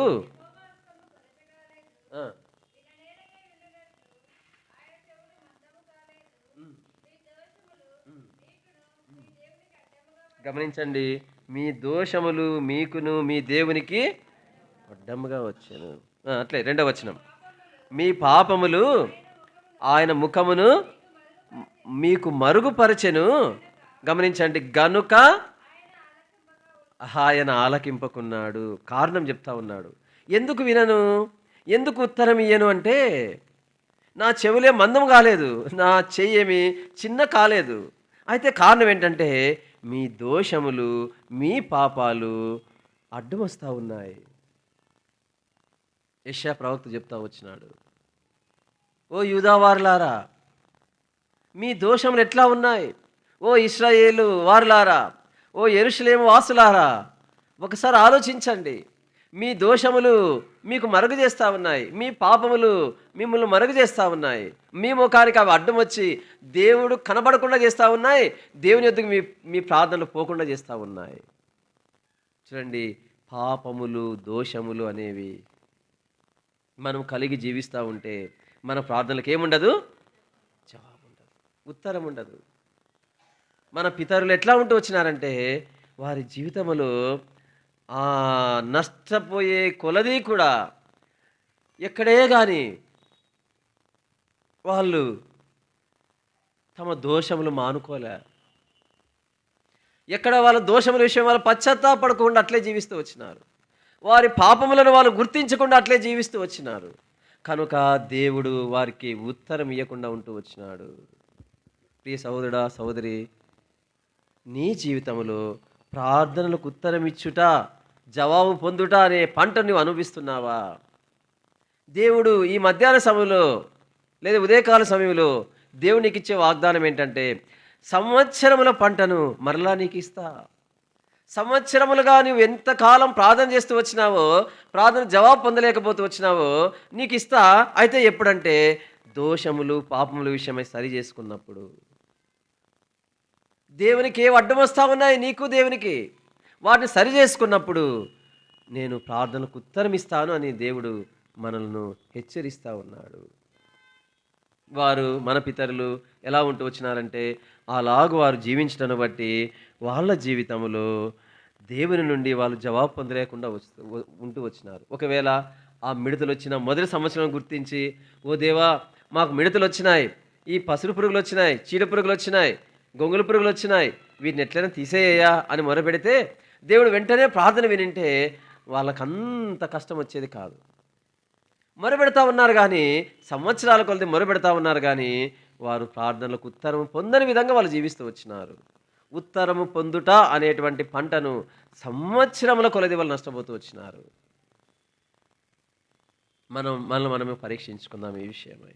కాబట్టి రెండవ పంట ఏంటంటే, మొదటి పంట ఏంటి చెప్పండి? ఎవరు జాలి? అది మనం గమనించాలి. ఎవరు జాలి? దేవుని జాలి లేకనే కొన్ని సంవత్సరాలు బతికినారండి వాళ్ళు. దేవుని జాలి లేకుండా కొన్ని సంవత్సరాలు బతికినారు. అందుకే వాళ్ళకు అట్లు కడుహీన దశకు వాళ్ళు చేరుకున్నారు. రెండవది దేవుడు ఉత్తరం ఇచ్చుట లేదా దేవుడు జవాబిచ్చుట అనేది లేకుండా వాళ్ళు కొన్ని సంవత్సరాలు జీవిస్తూ వచ్చినారు. చూడండి, మూడవదిగా యోవేలు గ్రంథము 2వ అధ్యాయం వారి జీవితాల్లో వాళ్ళు ఎట్లా ఉంటూ వచ్చినారంటే 19వ వచనం కలిసి చదువుదామండి. 19వ వచనం కలిసి చదువుదామండి. 19వ వచనం కలిసి చదువుదామండి. మరియు యెహోవా తన జనులకు ఉత్తరమిచ్చి చెప్పినదేమనగా, ఇకను అన్యజనులలో మిమ్మును అవమానాస్పదముగా చేయక మీరు తృప్తి పొందునంతగా నేను ధాన్యమును, క్రొత్త ద్రాక్షారసమును, తైలమును మీకు పంపించేది. చూడండి, ధాన్యమును, క్రొత్త ద్రాక్షారసమును, తైలమును మీకు పంపించేది. ఎందుకంట? ఎంతగా పంపిస్తాడంట? తృప్తి పొందినంతగా. ప్రభా ఇంక చాలు ప్రభా, అయ్యో ఇంక చాలు, దండికి ఇచ్చినవయ్యా చాలయ్యా అన్నంతగా వాళ్ళు హృదయం తృప్తి పొందినంతగా ఇస్తాడంట. అంటే అర్థం ఏంటంటే అప్పటి వరకు వాళ్ళ జీవితాల్లో ఏమి లేదు, తృప్తి లేదు. అయ్యో పంట పండకపోయినాయి, అయ్యో ధాన్యం అయిపోతా ఉంది, అయ్యో పండ్ల చెట్లన్నీ వాడిపోయినాయి, అయ్యో అది నష్టమైనే, అయ్యో ఇది నష్టమైనే, పొలంలో ఆ నష్టము, ఇంట్లో ఈ నష్టము, సమాజంలో ఈ నష్టము, ఇలాగ నష్టమే కలుగుతూ ఉంది కానీ ఏమీ క్షేమం లేదే అని ఒక నష్టం తర్వాత ఒక నష్టం, ఒక నష్టం తర్వాత ఒక నష్టము వాళ్ళు పొందడం వలన వాళ్ళ హృదయాలు తృప్తి లేని వారుగా జీవిస్తూ వచ్చినారు. ఎంతకాలం అండి? కొన్ని సంవత్సరాలు తృప్తి లేని జీవితం. తృప్తి లేని జీవితం ఏం చేస్తుంది? తృప్తి ఎప్పుడైతే ఉండదో ఇంకా కావాలని దురాశ ఎక్కువైతుంది. ఎప్పుడైతే దురాశ కలిగి ఉంటామో అప్పుడు పాపము చేస్తాము. దురాశ గర్భమును ధరించి పాపమును కంటుంది. ఆ దురాశ వలన తృప్తి లేని వారి జీవితాలు అనేకలు ఇతరులు దోచుకునేవారుగా, ఇతరులవి తమది కాని దాన్ని నాకు కావాలని కోరుకునే వాళ్ళగా వాళ్ళు జీవిస్తూ వచ్చారు. ఎప్పుడైతే తృప్తి ఉండదో అదే మనం చేస్తాం. మనం మామూలు పెద్దలు చెప్తా ఉంటారు. నాకు కూడా నేను కూడా యవ్వనస్తుని చిన్నప్పుడు మా నాయన చెప్పేవాడు. వర్షాలు సరిగ్గా పడకపోతే ఒక వర్షాలు వరుసగా కరువులొస్తాయినా మా నాయన అనేవాడు. ఏమనేవాడంటే, "ఏయ్! వర్షాలు పడడం లేదు సరిగా అంటే దొంగతనం చేసేవాళ్ళు ఎక్కువైతార్రా" అని చెప్పేవాడు. ఎవరు ఎక్కువైతారు? నిజమా? నిజమే కదా! ఎందుకు వాళ్ళ దగ్గర ఏముండదు. అందరి దగ్గర డబ్బులుండవు. ఆ దురాశ పరులైన వాళ్ళలో దురాశ పరులలో ఏం చేస్తారంటే, ఎవరి దగ్గర డబ్బుంటది, పలానా వాళ్ళ ఇంట్లో ఉంటది కదా! వాళ్ళ ఇంట్లోకెళ్ళి దొంగతనం చేసుకొద్దాం. పలానా ఇంట్లో వాళ్ళు ఉండొచ్చు, వాళ్ళ ఇంట్లోకెళ్ళి దోపిడీ చేసుకొద్దాం. లేదంటే పలానా చోటు ఉండొచ్చు, దాన్ని దోచుకుందాం. అంటే దొంగతనాలు అంటే చెప్పాలంటే తమది కాని దానిని ఆశించుట అనేదొస్తుంది. తృప్తి లేని జీవితం. ఎంతోమంది భర్తలు వారి కుటుంబంలో భార్యతో తృప్తి లేని కారణమున ఇతర స్త్రీలను ఆశించి తమది కాని దాన్ని ఆశించి నష్టపోతూ ఉన్నవారు ఎంతమందో. కొంతమంది సహోదరీలు తమ భర్త వలన తృప్తి పొందలేక ఇతర పరాయి పురుషుల వెంబడిపడి నష్టపోతున్న వాళ్ళు ఎంతమందో. కారణం ఏంటంటే తృప్తి లేదు. తృప్తి లేదు. ఈ దినాల్లో మనం ఎక్కువ చదువుతా ఉన్నాము. చంపించుట. ఇంతకుముందు ఎక్కువగా బయటికి ఏమొచ్చామంటే భర్తలు భార్యలు చంపేది వస్తూ ఉంటే ఇప్పుడు భార్యలను రివర్స్ అయింది. ఇప్పుడు భార్యలే భర్తలను చంపించుట అయిపోయింది. ఎందుకు ఇదంతా? తృప్తి లేని జీవితం. ప్రియ సహోదరుడా సహోదరి, దేవుని పిల్లలముగా మనము అట్లాంటి దశకు చేరుకోకుండా దేవుడు మనల్ని కాపాడును గాక. అయితే మన ఆత్మీయ జీవితంలో తృప్తి కలిగి ఉందాం. తృప్తి కలిగి ఉన్నామా? తృప్తి అనే పంట నీ జీవితంలో ఇప్పటి వరకు నీవు కలిగి ఉండకపోతే దేవుడు నీకు తృప్తిని వాళ్ళని ఇష్టపడతా ఉన్నాడు. సంవత్సరముల పంట, ఈ పంట తిరిగి నీవు పొందాలని ప్రభు ఇష్టపడతా ఉన్నాడు. అయితే మనం తృప్తి కలిగి జీవిస్తే ఎట్లా ఉంటుందంటే తృప్తి అనేది ఎంతటి ఎట్లాంటి దేవుడిచ్చే తృప్తి ఎట్లా ఉంటుందంటే చూడండి, యోబు గ్రంథము 38:26.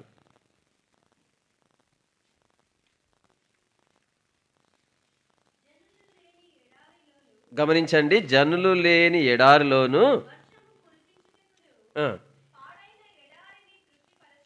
ఏమెడారండి? పాడైన ఎడారి. ఎడారి ఒకటి, ఎడారిలో ఇంకా ఎట్లాంటి ఎడారి? పాడైన ఎడారి అంటే ఇంక మామూలు ఎడారి కంటే ఇంకా భ్రష్టు పట్టిపోయిన ఎడారి అని.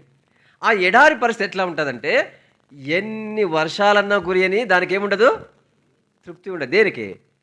ఎడారికి. ఎన్ని నీళ్ళన్నా కానీ అవి ఏమైపోతూ ఉంటాయి? పీల్చుకుంటూ ఉంటుంది. అయితే అలాగున తృప్తి లేకుండా అది ఉంటుందన్నమాట ఎడారి.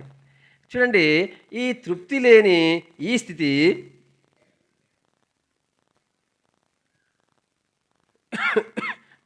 ఇట్లా ఉంటుంది. అట్లా చదవక పాడైన ఎడారిని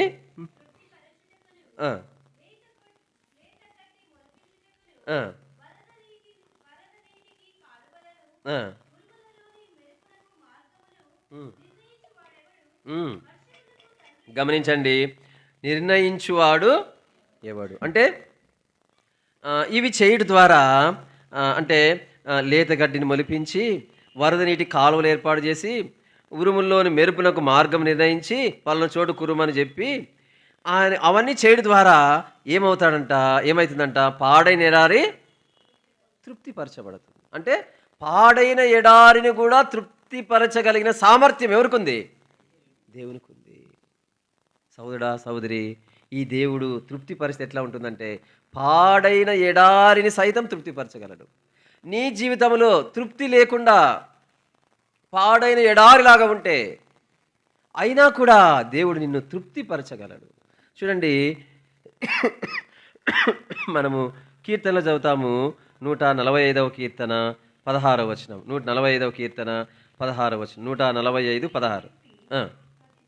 గమనించండి, నీ గుప్పిలిని విప్పి ప్రతి జీవి కోరికను అంటే అర్థం ఏంటి? దేవుడు ఎన్నిటిని తృప్తిపరచగలిగిన సామర్థ్యం ఉంది ఆయనకి. ప్రతి జీవి కోరికను తృప్తిపరచగలిగే సామర్థ్యం ఆయనకుంది. చెప్పే నేను కావచ్చు, వినేటువంటి నీవు కావచ్చు, ఈ కసాపులో ఉన్నోళ్ళు మాత్రమే కాదు, ఈ అనంతపురం జిల్లాలో ఉన్న వాళ్ళు మాత్రమే కాదు, భారతదేశంలో ఉన్నోళ్ళు మాత్రమే కాదు, ఈ ప్రపంచంలో ఉన్నటువంటి మనుషులు మాత్రమే కాదు, ప్రతి జీవి యొక్క కోరికను తృప్తిపరచగలిగిన సామర్థ్యం ఈ దేవునికి ఉంది. అట్లాంటి దేవుడు మరి వారిని ఎందుకు తృప్తిపరచలేకపోయినాడు? ఎందుకు వారికి తృప్తినివ్వలేదు అంటే, వారు దేవుడు తృప్తిని ఇవ్వడానికి తగిన జీవితం వాళ్ళు జీవించలేకపోతూ వచ్చినారు. అందువలననే వారికి దేవుడు తృప్తిని ఇవ్వలేకపోతూ వచ్చినాడు. చూడండి, మరి దేవుడు ఎవరికి తృప్తినిస్తాడంటే, కీర్తనలు 37వ కీర్తన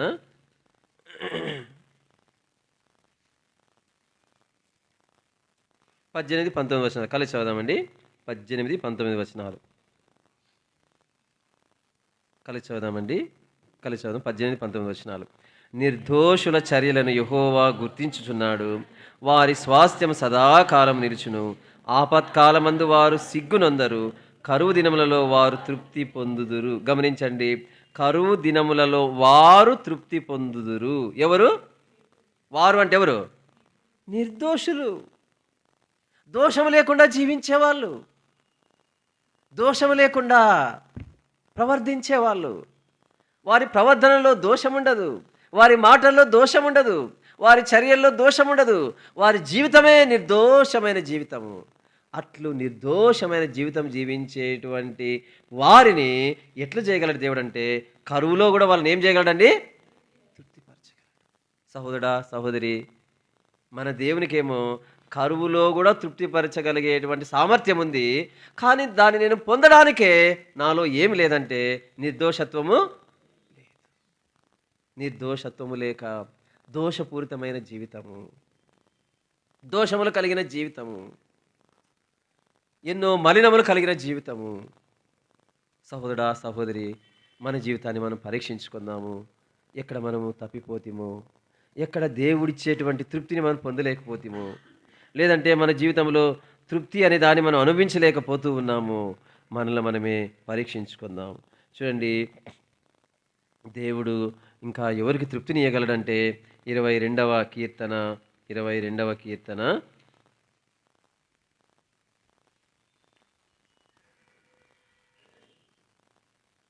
26వ వచనం కలిసి చదువుదామండి. 26వ వచనం 26వ వచనము కలిసి చదువు. 26. దీనులు భోజనం చేసి తృప్తి పొందెదరు. చాలు. ఎవరు తృప్తి పొందుతారు అంటే, దీనత్వం కలిగి ఉన్నా కూడా ఏమొస్తుంది? తృప్తి వస్తుంది. దేవుడు తృప్తిని ఇస్తాడు. దీనత్వం కలిగి ఉండాలి. దీనురాలు ఎప్పుడైతే నేను దీనుగా ఉంటానో దేవుడు నన్ను తృప్తిపరుస్తాడు. భోజనం చేత అనంటే, ఈ భోజన పరిస్థితి కూడా వాళ్ళకి లేదు. ఎవరికి? ఇశ్రాయేలీలకు, ఆ యూదా జనాంగానికి భోజనం చేసి వాళ్ళ తృప్తిని పొందలేని సంవత్సరాలు ఎన్నో గడుస్తూ వచ్చినాయి.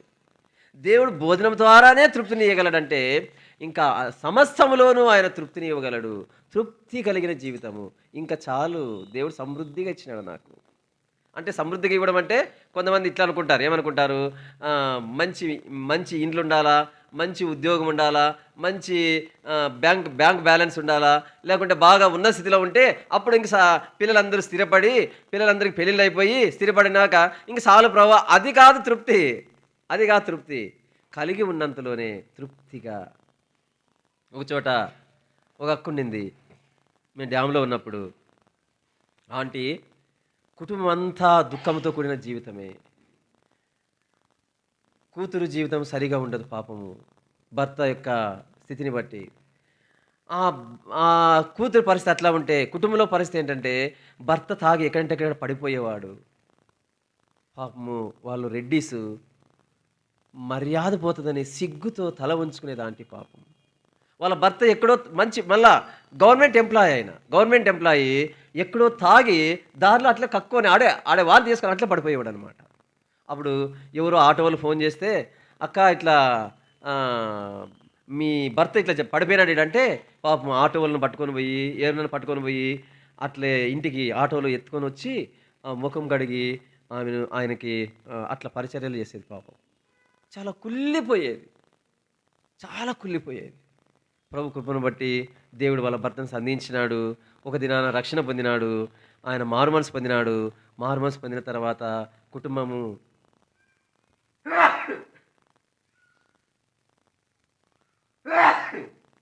కుటుంబంలో వారి అక్కలు తీర్చబడుతూ వచ్చినాయి. వాళ్ళ భర్త ఏం చేసేవాడంటే అంతకుముందు ఇంట్లో డబ్బులు ఇచ్చేవాడు కాదు. ఏదో కొంత ఇచ్చేవాడు. మిగిలిన డబ్బంతా పేకాటకు, జూదాలకు, లేకుంటే తాగుడుకు, లేకుంటే ఇంకా వేరే వాటికన్నిటికి ఉపయోగించి అంత నష్టపరిచేవాడు.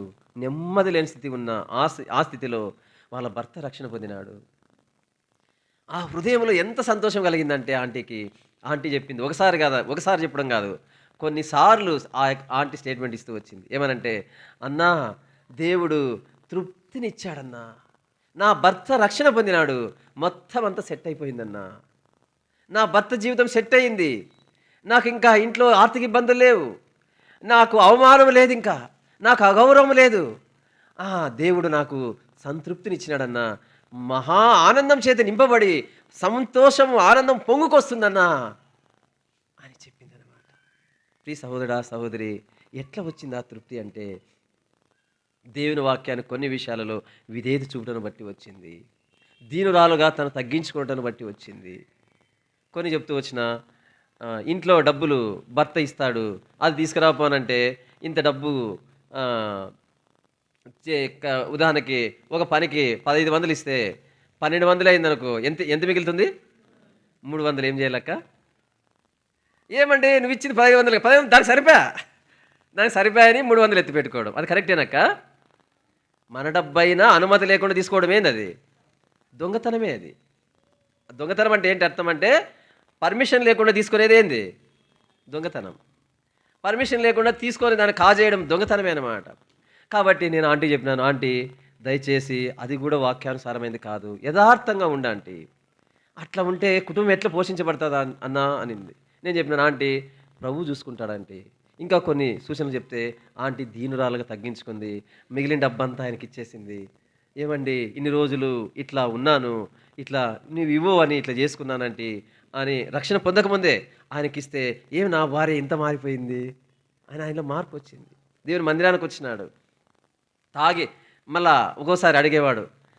ఇంకొక అన్న ఉండేవాడు, అన్నకు చెప్పేవాడు, అన్న ఆయన టీచరు, క్రాఫ్ట్ టీచరు, ఆయనకు చెప్పేవాడు, సార్ని అడుగు, నేను తాగి మందిరానికి రావచ్చో లేదో అడుగు ఆ సార్. ఆయన వచ్చి నన్ను అడిగినాడు, నేను తాగి రావచ్చు అని అడుగుతున్నాడంటే రమ్మానని చెప్పినాను. రమ్మాను, తాగి వచ్చి కూర్చొని బొమ్మను, పర్లేదు, నో ప్రాబ్లం. వచ్చి కూర్చున్నాడు. ఆయనకు పాటలు చేతి దేవుడు సంధిస్తూ వచ్చినాడు. జీవితం ఎవ్వరికి, నీ జీవితం ఎవ్వరికి అని పాట పడతా ఉంటే ఆయన సంధించబడుతూ వచ్చినాడు. చెప్పినాడు, ఆ పాట ఇంకోసారి పడమని చెప్పువా సార్కి అన్నట్టు. మళ్ళీ మీటింగ్ అయిపోయాక అట్లా చెప్పకూడదన్నా మనము అని చెప్పినాడంట ఆయన. అంటే ఎందుకు చెప్తున్నానంటే, భార్యలోని ఆ మార్పు ఆయనలో కొద్దిగా మార్పు తీసుకొస్తూ వచ్చింది. ఒకరోజు మేము ఇంటికి నేను మా భార్య ఇంటికి వెళ్తే బాగా తాగి అన్నాడు. వాళ్ళు రోమన్ క్యాథలిక్ సంబంధించిన బ్యాక్గ్రౌండ్ గల వాళ్ళు, ఏమన్నా, ఏం సార్, మా మేరీ మాతలో సత్యం ఉందని నేను చూపిస్తాను, మీ యేసు ప్రభులో సత్యం ఉందా అని అడిగినాడు. ఏమిందా? యేసు ప్రభు దేవుడని, యేసు ప్రభులో సత్యం ఉందా, యేసులో శక్తి ఉందా, అది నువ్వు చూపిస్తావా అని అడిగినాడు. నేను ఎట్లా చూపించేకొస్తుంది? నేను మౌనంగా ఊరికే ఉన్నాను. సార్ మా గురించి మీకు తెలియదు సార్, మేము ఎట్లాంటి వాళ్ళం అంటే వెంటబడి నరికిన వాళ్ళం సార్, అట్లాంటి వాళ్ళం సార్, మేము దుర్మార్గులం సార్ మేము అని ఆయన చెప్తూ వచ్చినాడు. అంత మౌనంగా విన్నాను. ఇని ప్రార్థన చేసి వచ్చేసినాను.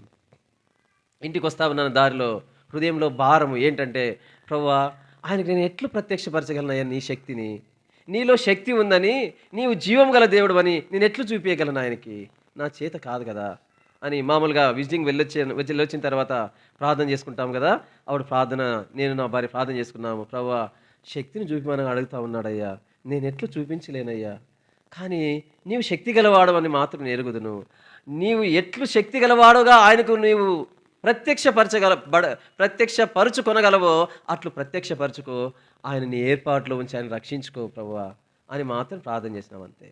ఏమైందంటే ఆ మరుసటి రోజు నుండి యేసు ప్రభులో శక్తి ఉంది అని ఈయన చెప్పినాడు కదా, ఈ సారు చూద్దాము ఈయనలో శక్తి ఉందా లేదా అని ఏం చేశాడంట, లోపల మనసులో ఏవేవో అనుకొని మటకా చేసేకి ఫలానా నంబర్ అని వేసినాడంట.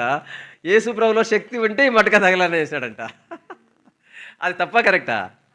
తప్పు. కానీ దేవుడు ఏం చేశాడంటే అతనికి ప్రత్యక్షపరచుకోవడానికి అదే నంబర్ వచ్చిందంట. అంటే మళ్ళీ అట్లా వస్తుందని మళ్ళీ మీరు అట్లా చేశారు. అది తప్పు. అంటే ఆయనకు మారు మనసు లేదు. అంటే మారు మనసు లేని వాళ్లకు తన శక్తిని దేవుడు ప్రదర్శించుకోవడం వేరే రకంగా ఉంటుంది. మారు మనసు కలిగిన వాళ్ళకు దేవుడు ప్రదర్శించుకోవడం, ప్రత్యక్షపరచుకోవడము వేరుగా ఉంటుంది. అట్లు ఇంకా కొన్ని కార్యాలు, అది జరిగితే అది జరగాల, ఇది జరగాల, యేసు ప్రభువులో సత్యం ఉంటే ఇది జరగాల, యేసు ప్రభువులో శక్తి ఉంటే ఇది జరగాలనుకున్నాడంట. 2-3 కార్యాలు అయినాయంట. ఆయనకు ఆశ్చర్యమైంది. ఏంది యేసు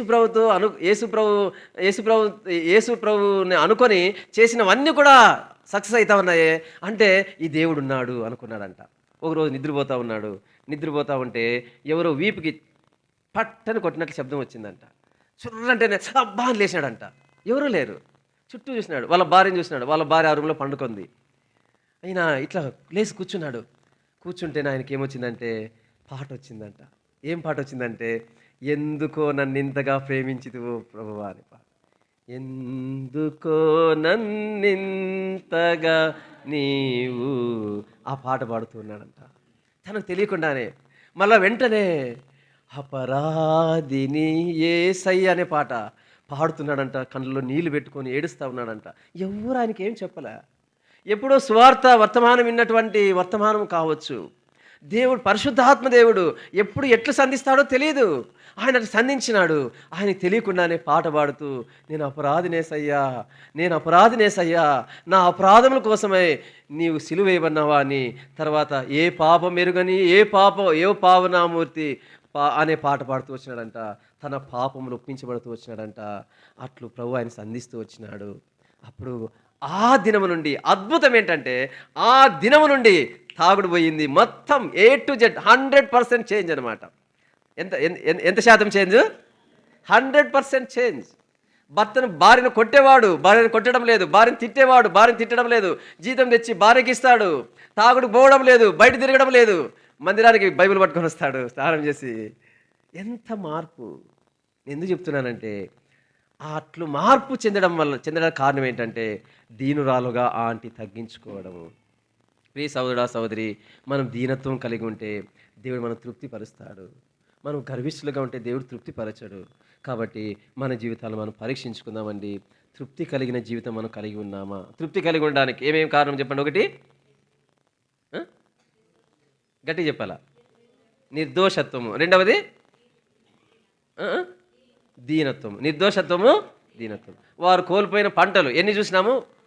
ఒకటి, దేవుని జాలి అనేది పంట వాళ్ళు సంవత్సరాలు లేకుండా జీవించినారు. రెండవది, దేవుని ఉత్తరం అనేది లేకుండా జీవించినారు. మూడవది, తృప్తి లేని జీవితం జీవించినారు. మన స్థితి ఎలా ఉందో మనల్ని మనం పరీక్షించుకుంటూ ప్రార్థన చేద్దామండి. దయచేసి అన్నారు.